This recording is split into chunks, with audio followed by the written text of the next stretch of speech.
जय हिंद, जय महाराष्ट्र।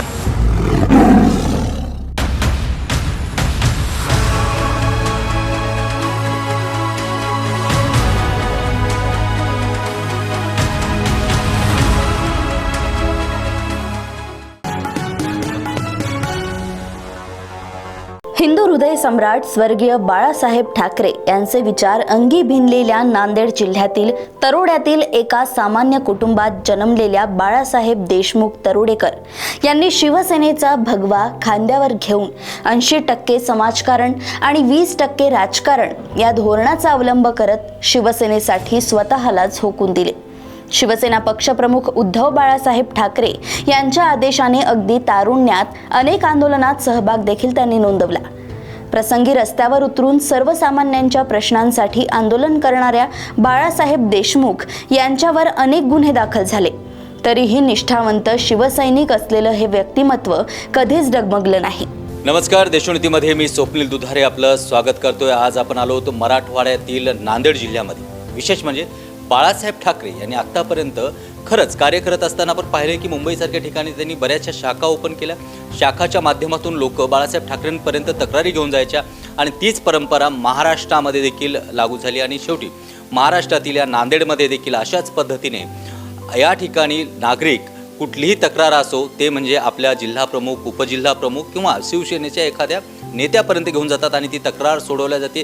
अशी परंपरा नांदेडमध्ये देखील आहेत। आज आपण आलो तर नांदेड शहरामध्ये उपजिल्हा प्रमुख जे आहेत बाळासाहेब देशमुख, आज त्यांच्या भेटीला आज देशोन्नतीच्या माध्यमातून आपण आलो आहोत। विशेष म्हणजे येणाऱ्या आगामी निवडणुकासाठी ते इच्छुक उमेदवार आहेत आणि त्यांचा या ठिकाणची परिभाषा काय ते पाहण्यासाठी आपण थोडक्यात त्यांनाच भेटूया। नमस्कार सर, देशोन्नतीच्या आमच्या या कार्यक्रमात आपलं स्वागत आहे। विशेष म्हणजे बाळासाहेबांची शिकवण आहे की कुठलंही काम हे आंदोलनाशिवाय होत नाही आणि शिवसैनिक म्हणजे आंदोलन करणार नाही असं होतच नाही। आम्ही तुमच्याबद्दलही ज्या पद्धतीने ऐकलं की तुम्ही बरेचसे आंदोलनं केलीत आणि या ठिकाणी जनतेला न्याय मिळवून दिलात, काय कशा पद्धतीने राजकारणात येण्याचा तुमचा मानस होता? जय महाराष्ट्र। पहिल्या प्रथम आपल्या देशोन्नती चॅनलचे मी मनापासून या ठिकाणी आभार व्यक्त करतो। मी या ठिकाणी प्रथम शिवसैनिक बाळासाहेब देशमुख तरोडेकर तथा शहर संघटक, जिल्हा प्रमुख आणि या ठिकाणी 10 वर्ष मी सलग या नांदेड महापालिकेमध्ये नगरसेवक म्हणून या ठिकाणी कामं केलेली आहेत आणि शिवसेनेचं ब्रीदवाक्यच आहे, वंदनीय शिवसेना प्रमुख बाळासाहेब ठाकरे आणि सन्माननीय उद्धव ठाकरेंची आम्हाला शिकवण आहे की जनतेमध्ये जात असताना आपण आपलं 80% 90% समाजकारणच असलं पाहिजे आणि 20% 10% हे राजकारण असलं पाहिजे। राजकारणच हा मूळ हेतू नाही आहे, समाजकारणातून सुद्धा आपण बऱ्याच गोष्टी घेऊन पुढे जाऊ शकतो। अशा पद्धतीनं नांदेड उत्तर विधानसभा मतदारसंघामध्ये आमच्या पाणी टंचाई असेल, विविध विकास कामाच्या संदर्भामध्ये असेल आणि बाळासाहेबांनी आम्हाला शिकवण दिली, वंदनीय शिवसेना प्रमुखांनी, की प्रशासन जेव्हा ऐकत नसेल तर आंदोलनाच्या माध्यमातून प्रशासनाचे लक्ष वेधून कशा पद्धतीनं घेता येईल। मग खिचडी आंदोलन असेल, इतर बरेच आंदोलनं असतील की आम्ही ते आंदोलनं केली आणि बरेच आमच्यावर 353 असतील, इतर गुन्हे असतील, जनतेच्या हितासाठी आणि जनतेचे प्रश्न सोडवण्यासाठी भरपूर आमच्यावर गुन्हे देखील दाखल झालेले आहेत। आम्ही आंदोलनाच्या माध्यमातून जनतेत गेलेलो। कोणतीही समस्या यांनी सांगितले, सर्व ताकदीनिशी निवडणूक लढवण्यास तयार। शिवसेनेचे पक्षप्रमुख उद्धव ठाकरे यांच्याकडे नांदेड उत्तर विधानसभा मतदारसंघातून उमेदवारीची मागणी आपण केली आहे। तसेच शिवसेनेचे पक्ष निरीक्षक तथा शिवसेना उपनेते माजी मंत्री भास्कर जाधव यांच्याकडेही आपण उमेदवारीची मागणी केली आहे। पक्षाने उमेदवारी दिल्यास सर्व ताकदीनिशी निवडणूक लढवणार आहे। नांदेड उत्तर विधानसभा मतदारसंघावर शिवसेनेचा हक्क असून आघाडीत ही जागा शिवसेनेची असल्याचा दावाही देशमुख यांनी केलाय। नांदेड उत्तर मतदारसंघात संपर्क अभियान सुरू केले असून मतदारांच्या गाठीभेटी घेऊन त्यांचे प्रश्न जाणून घेतले आहेत। आगामी निवडणुकीसाठी शिवसैनिकांची टीम तयार असल्याचेही बाळासाहेब देशमुख तरोडेकर यांनी सांगितलं आहे। कुठलीही समस्या असली तर लोक या समस्येचे निराकरण करण्यासाठी नेहमी बाळासाहेब देशमुख तरोडेकर यांना हाक देतात आणि तेवढ्याच तत्परतेने प्रश्न सोडवण्यासाठी ते धावून पुढे जात असतात, अशी त्यांची जणू काही ओळखच आहे। अगदी शिवसैनिक म्हणजे गुन्हे दाखल हे तर एक परंपराच आहे, पण याच्यामध्ये महत्त्वाची मुद्दा की तुम्ही यामध्ये जेव्हा सुरुवातीला समाजकार्य करायला आला त्याच्यानंतर तुम्ही नगरसेवक पद देखील उपभोगलं। काय कार्य केले नगरसेवक पद तुमच्या हाती असतात? सुरुवातीला आमचा हा भाग तरोडा बुद्रुक हा भाग ग्रामपंचायतमध्ये होता आणि हा भाग पूर्ण अविकसित भाग असल्यामुळे हा भाग नांदेड वाघाळा महानगरपालिकेमध्ये भाग हा विलिनीकरण झाला आणि तेव्हा झाला असताना हे नांदेड वाघाळा महानगरपालिकेमध्ये हे दोन्ही तरोडे जाऊ नये म्हणून हा कमीत कमी 40,000 मतदारसंघाचा हा भाग आहे आणि हा बेल्ट नांदेड वाघाळा महानगरपालिकेत जाऊ नये, विकास हा कशा पद्धतीनं झाला पाहिजे ते सुद्धा आम्हाला जनतेला माहिती दिली पाहिजे. या अनुषंगानं आम्ही बरेच आंदोलनं केले, खिचडी आंदोलन असतील, रास्ता रोको असेल, आम्ही आंदोलनं केली आणि नंतर नांदेड वाघाळा महानगरपालिकेमध्ये ह्या ठिकाणी तत्कालीन पालकमंत्री माननीय अशोकराव चव्हाण साहेब होते यांनी नगररचना विभागाला हा ठराव दिला आणि दोन्ही तरोडे महापालिकेत विलिनीकरण करून घेतले. तर हे दोन्ही तरोडे महापालिकेत गेल्याच्या नंतर ज्या पद्धतीनं आम्ही ग्रामपंचायतमध्ये जनतेचे कामं केले, पिण्याच्या पाण्याचा प्रश्न असेल, नाल्यांचा प्रश्न असेल, ड्रेनेजचा, ह्या ठिकाणी आम्ही छोटी मोठी आम्ही सामान्य कार्यकर्ता म्हणून आम्ही कामं करत गेलो. मग कामं करत गेलो असताना त्यांनी म्हटलं की बाबा हा कार्यकर्ता शिवसैनिक आहे आणि ॲक्टिव्ह शिवसैनिक आहे, खूप हाकेला धावून येतो, कामं करतो. तर त्या कामाच्या पावतीवर आम्ही नांदेड वाघाळा महानगरपालिका 2010ला मी निवडणूक लढवली, शिवसेना नगरसेवक झालो. नगरसेवक झाल्याच्या नंतर प्रचंड मताने मी इकडून निवडून आलो ह्या प्रभाग तरोडा बुद्रुक भागात वार्ड क्रमांक 74मधून.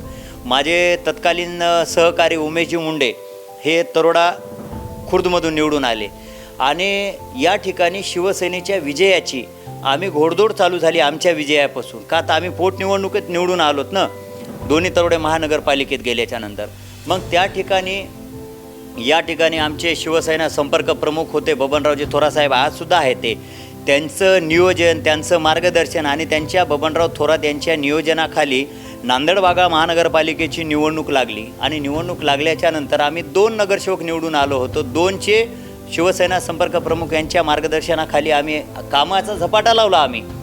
मग ड्रेनेज लाईन असन, पिण्याची पाईपलाईन असन, स्मशानभूमी असन, नगर उत्थान असन, JNNARM असन, BSUPच्या माध्यमातून 1450 लोकांना आम्ही घरकुलाचा लाभ दिला. म्हणजे आम्ही स्वतः ग्राउंड बेसवर वार्डामध्ये प्रभागामध्ये फिरायचो आणि जे पत्रामध्ये झोपडीमध्ये ताटवे लावून अक्षरशः लोक राहणारे आम्ही JEला घेतलं, BSUPच्या डेप्युटी इंजिनियरला घेतलं आणि यांचं नाव टाका, त्यांचं आधार घेतलं, पॅन घेतलं, मतदार यादीतलं नाव घेतलं आणि तशा लोकांना आम्ही पक्के घरं देण्याचे काम केलं. आज लोक आश्वासनं देत असतील, आम्ही कृतीमध्ये लोकांना 1450 लोकांना आम्ही घरं दिले आणि जे पक्के घरं दिल्याच्या नंतर ड्रेनेज लाईन हे केले, पिण्याच्या पाण्याचे आज 60 लाखाचं प्रोजेक्ट होता आमच्या तरोडा भागामध्ये. दोन्ही तरोडा भागामध्ये पिण्याच्या पाण्याच्या टाक्या उभारल्या आणि आम्ही पिण्याच्या पाण्याची समस्या सोडवली. त्याच्यानंतर ड्रेनेज लाईनचा मूळ मुद्दा होता, आम्ही ट्रीटमेंट प्लॅन्ट हा सांगवीला केला आणि दोन्ही तरोड्यामध्ये आम्ही मॅक्झिमम एरियामध्ये ड्रेनेज लाईन आम्ही प्रशासनाचा पाठपुरावा एवढी सभागृहामध्ये आंदोलनं केले. GBची मीटिंग आम्ही एवढी गाजवली की आपल्यासारख्या प्रत्येक चॅनलवरच यायचं. आम्हाला पत्रकार बांधवांनी पण अतिशय सहकार्य केलेलं आहे आणि काही जरी आला मुद्दा की नांदेड वाघाळा महानगरपालिकेमध्ये शिवसेना नगरसेवकांचा राडा, हा राडा होत गेला आमचा. मात्र विकासाच्या संदर्भामध्ये प्रशासनाचं लक्ष वेधण्यासाठी, माननीय महापौर, माननीय आयुक्तांचं लक्ष वेधण्यासाठी आम्ही ते गदारोळ केला, आंदोलनं केली आणि हा विकास करून घेतला. विकास केल्याच्या नंतर 2012च्या जेव्हा निवडणुका झाल्या, आमचे खासदार होते सन्माननीय माजी खासदार सुभाषरावजी वानखेडे साहेब. त्यांनी आम्हाला एवढी ताकद दिली आणि संपर्क प्रमुखाचं अचूक नियोजन बबनरावजी थोरात साहेबांचं आणि आमचे संपर्क नेते विनायक राऊत साहेब, त्यांनी सांगितलं की आता उमेश मुंडे आणि बाळासाहेब देशमुख निवडून आलेत, मात्र ह्या 2 नगरसेवकावर आपल्याला थांबायचं नाही. ह्या 2 नगरसेवकाच्या विजयानंतर हे शुभ संकेत घेऊन आपल्याला नांदेड वाघाळा महानगरपालिकेवर भगवा फडकवायचा आहे. त्या ठिकाणी आम्ही थोडंसं कमी पडलो. ह्या ठिकाणी काँग्रेसची एक हाती सत्ता, काँग्रेस राष्ट्रवादीचं ह्या ठिकाणी सरकार, मात्र त्यांना आम्ही सळो की पळो करून आम्ही नांदेड वाघाळा महानगरपालिकेमध्ये पुनश्च मला जनतेने निवडून दिलं तरोड भागाचं प्रतिनिधित्व म्हणून. आम्ही 16 नगरसेवक निवडून आलो या ठिकाणी. शिवसेना पक्षफुटीनंतर देखील अनेक स्थानिक कार्यकर्त्यांसह आमदार देखील शिंदे गटात सामील झाले. परंतु बाळासाहेब ठाकरे यांच्या विचारांशी एकनिष्ठ असणाऱ्या बाळासाहेब देशमुख यांनी मात्र मातोश्री एक विद्यापीठ आहे असं म्हणत मातोश्रीची साथ सोडली नाही. महत्त्वाचा मुद्दा की आज सगळा महाराष्ट्र पाहतोय, शिवसेना जेव्हा फुटली बरेचसे आमदार, खासदार, कार्यकर्ते हे शिंदे गटात गेले, पण तुम्ही एवढ्या कार्यशील असताना देखील तुम्ही उद्धव ठाकरेंची साथ का नाही सोडली? कसं आहे बघा, आज शिवसेना पक्ष आणि वंदनीय शिवसेना प्रमुख बाळासाहेब ठाकरे आणि आज आमचे सर्व महाराष्ट्राचे कुटुंब प्रमुख पक्षप्रमुख आदरणीय उद्धवजी ठाकरे साहेब, हे मातोश्री हे विद्यापीठ आहे आणि याच्यामध्ये विद्यार्थी घडतात, पुन्हा येतात, ॲडमिशन होत असतात. मात्र खऱ्या अर्थानं एक शिवसेना प्रमुखांचं शिकवण, एक शिवसैनिक ते शाखा प्रमुख तथा आमदार आणि ह्या महाराष्ट्राचं कॅबिनेट मंत्री, नगरविकास मंत्री एकनाथजी शिंदे यांना केलं. आणि महाराष्ट्र राज्याचे ज्या पद्धतीनं उद्धव ठाकरे साहेब कुटुंब प्रमुख म्हणून महाराष्ट्राचे मुख्यमंत्री झाले आणि या महाराष्ट्रावर नव्हे तर संबंध देशावर कोरोनाचं संकट आलं आणि त्या कोरोनाच्या संकटामध्ये उद्धव साहेबांनी मंदिर असो, मस्जिद असो, गुरुद्वारा असो, चर्च असो हे बंद केले आणि कोविड सेंटर उघडले जास्तीत जास्त. आणि ह्या महाराष्ट्राचा मी कुटुंब प्रमुख म्हणून ह्या महाराष्ट्राच्या रक्षणासाठी पंढरीच्या पांडुरंगासारखं ते पाठीशी उभं राहिले आणि महाराष्ट्राच्या जनतेचं रक्षण केलं. आज उत्तर प्रदेशामध्ये आम्हाला हिंदुत्वाचे धडे शिकवतात योगी आदित्यनाथ. त्यांच्या प्रदेशामधून नदी नाल्याने प्रेत वाहत आले, नदी नाल्याने अक्षरशः प्रेत वाहत आले. मात्र उद्धव ठाकरे साहेबांनी मी ह्या महाराष्ट्राचा कुटुंब प्रमुख आहेत, घरात बसले म्हणले. त्यांनी घरात बसून त्यांनी ह्या महाराष्ट्राचं रक्षण केलं आणि अचूक नियोजन टास्क फोर्सला सोबत घेऊन या महाराष्ट्राच्या प्रत्येक नागरिकाला वाचवण्याचं, जाती धर्माच्या नागरिकांना वाचवण्याचं काम हे उद्धव साहेबांनी केलं. आणि त्याच्यानंतर ते घरी बसून काम करत असताना नगरविकास मंत्री म्हणून एकनाथ शिंदे यांना त्यांनी विश्वासू जबाबदारी दिली.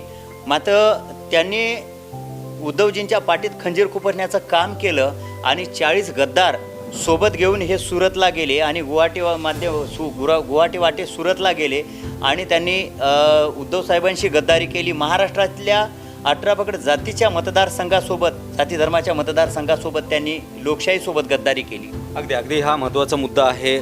समाजकार्य करत राजकारणात पहिल्यांदा नगरसेवक पद मिळाल्यानंतर मात्र शिवसेना स्टाईलने अनेक आंदोलने करत जनतेला न्याय मिळवून देण्याचेही काम त्यांनी वेळोवेळी केलं.